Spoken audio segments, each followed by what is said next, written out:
स्वाभिमान, शौर्य और बलिदान के प्रतीक ग्रेट महाराणा प्रताप, जिनका नाम लेते ही जोश, उमंग और उत्साह पैदा हो जाता है। आदमी देश के लिए, स्वाभिमान के लिए, शौर्य के लिए लड़ने और मरने का संकल्प लेता है। ऐसे ग्रेट महाराणा प्रताप के लिए गवर्नर साहब, जो हमारे गवर्नर साहब है कटारिया साहब, जो मेवाड़ के बेटे हैं, उनके मुंह से इस तरह की भाषा कि जनता पार्टी जब पैदा हुई तब उन्होंने जिंदा करने का काम किया महाराणा प्रताप को। तो जनता पार्टी को पैदा हुए तो 40 वर्ष में, द ग्रेट महाराणा प्रताप को तो 500 वर्ष से ज्यादा हो गए। आप कैसे ये गलती कर सकते हैं? आपको पाप लगेगा साहब कटारिया साहब। और वो नेता कहां पर है?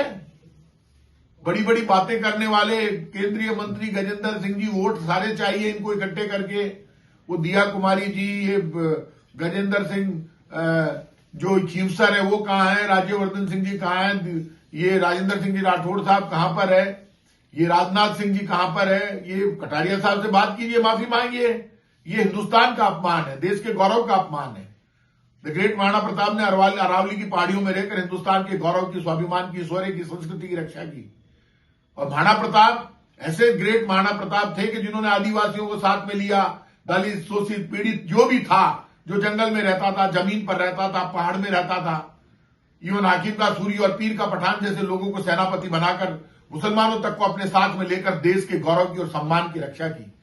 सामने बड़े बड़े बादशाह थे, बड़े बड़े लोग थे, लेकिन वो कभी भी हिंदुस्तान के गौरव और सम्मान के लिए लड़े। ऐसे महाराणा प्रताप को आज के दिन कटारिया साहब, आपके मुंह से जो निकला, आप माफी मांगिए।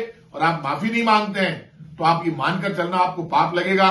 और भारतीय जनता पार्टी में जो रहकर बड़ी बड़ी बातें करते हैं, ऐसे वक्त ये नेता मुंह नहीं खोलेंगे। ये भारतीय जनता पार्टी के गुलाम बनकर रहेंगे। हमारी पार्टी में कभी भी बात आई, मैं हमेशा खुलकर बोला।